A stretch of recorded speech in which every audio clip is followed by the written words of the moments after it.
नहमदहु व नुसल्ली अला नबीहिल करीम। शुरू करता हूँ रब्बे जलील के नाम से जो सबसे बड़ा मेहरबान सारे कायनात का खालिक और मालिक है।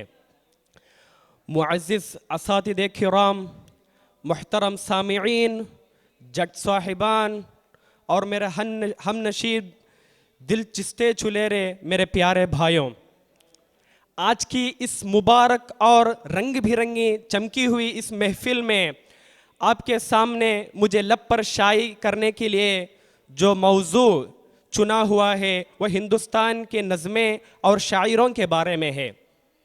अजीज़ान किराम, इस तरह मौजू के बारे में इस 5 मिनट के अंदर बोलने की बात तो बहुत दुश्वार की है, फिर भी इंशाअल्लाह सबसे पहले मैं रब्बे जलील को ताहे दिल से शुक्र अदा कहना चाहता हूँ जिसने मुझे इस मुबारक महफिल में आपके सामने खड़े होकर इस तरह मौजू के बारे में कुछ चंद अल्फाज पेश करने के लिए तौफीक अता फरमाई। अल्हम्दुलिल्लाह अला कुल्ली हाल। अजीज़ान किराम, हजरात, हम सब लोग जानते हैं कि हमारे इस मुबारक मुल्क हिंदुस्तान में बहुत सारे शेर और शायरी तसनीफ़ किए हैं। जैसे कि बाकी जितने देश हैं वैसे हमारे हिंदुस्तान में भी बहुत सारे शायरों की पैदाइश इस मिट्टी से बनी हुई है। उसमें से एक है नयाज़ पाशा, अहमद रज़ा बरेलवी, मुजद्दिदुल आलम रहमतुल्लाहि अलैह, ऐसा अल्लामा इक़बाल, ऐसे बहुत सारे शायर को हम देख सकते हैं। एक बार एक शायर ने कहा कि मोहम्मद से वफा तूने हम तेरी हो, कि मोहम्मद से वफा तूने हम तेरी हो, ये जहां चीज़ है क्या लाहे कलाम तेरी है। अजीमुल बरकत जैसे बड़े सारे बुजुर्गान दिन उलमाए हमारे इस भारत के सरहदों पर, इस ज़मीन पर तशरीफ़ लाकर उन्होंने शेर और शायरी तसनीफ़ की। हम बहुत सारे आदमी लोग मकाला पढ़ते हैं, रोज़ाना हम दूसरों तरफ से इस्तिमा करते हैं, गुफ्तगू सुनते हैं, पर शायरी इस तरीके से नहीं है। शायर का तो बहुत बड़ा अजब है। शायर में जो भी मिलन होगा, शायर में जो भी रहेगा जो दूसरे में नहीं रहेगा। आइए शायरी की बात करते हैं अजीज़ान किराम। शायरों की फजीलत और उनके वो शेरों और वो लकीरों और वो जितने भी लकीरों में वो बहुत सारे मफहूम और मानी को एक साथ अंदर कर कर वो कहते हैं।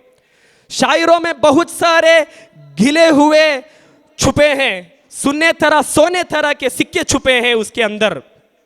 शायरी की बात जब हम करते हैं, शायरी और नज़म दोनों अलग हैं। हम बहुत सारे आदमी लोग नात सुनते हैं, मन के बात सुनते हैं, खवाली सुनते हैं, पर शायर इससे अलग होती है। हमारे इस हिंदुस्तान में मुख्तलफ दीनों, मुख्तलफ मिल्लतों, इस सरहदों पर इत्तिहाद होते हुए, इत्तिफाक होते हुए, मिलजुल कर रहते हुए भी इस शायरों, इस देश में जितना हमको भारत के इस देश और हमारे मुसलमान के लिए जितना भी उन्होंने दे है उसके लिए शुक्र अदा करना बिल्कुल नामुमकिन की बात है। आइए हम एक एक शायरों के बारे में तारुफ करते हैं। सबसे पहले मैं कहना चाहता हूं कि नयाज़ पाशा, जिनका जन्म हरियाणा में हुआ, वो एक ऐसे अजीम शायर हैं जिनके शेर सुनते हुए दिल टूट जाता है, अपने जिस्म के बाल खड़े हो जाते हैं।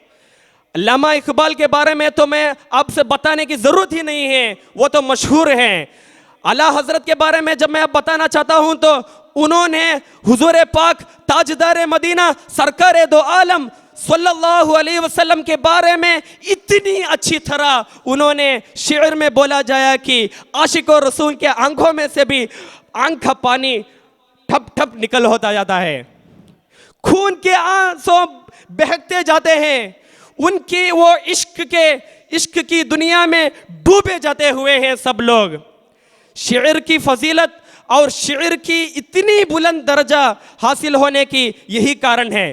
पर अजीज़ान किराम, अफसोस की बात है कि आज के इस मुहतरम दौर में, आज के इस मुअज़्ज़िज़ दौर में आदमी लोग इस शायर के नाम कहते हुए उसको जान से मार देते हैं। उस शायर की फजीलत, उस शायर की रौनक को तोड़ जाते हैं।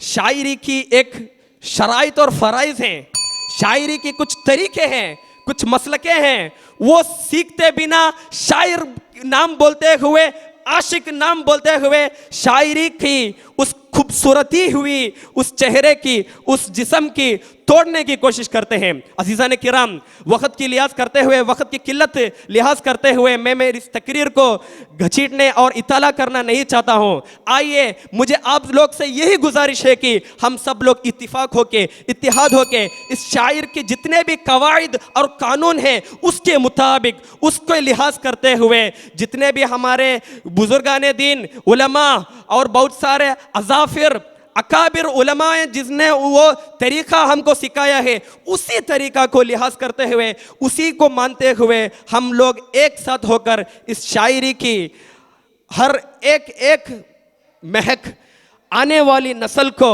और आने वाली दुनिया को क़यामत तक बेइंतहा जारी करते हुए उसको महफूज करने की कोशिश कीजिए। इंशाअल्लाह मैं एक शायरी से इस तकरीर को मैं इधर ख़त्म करना चाहता हूँ।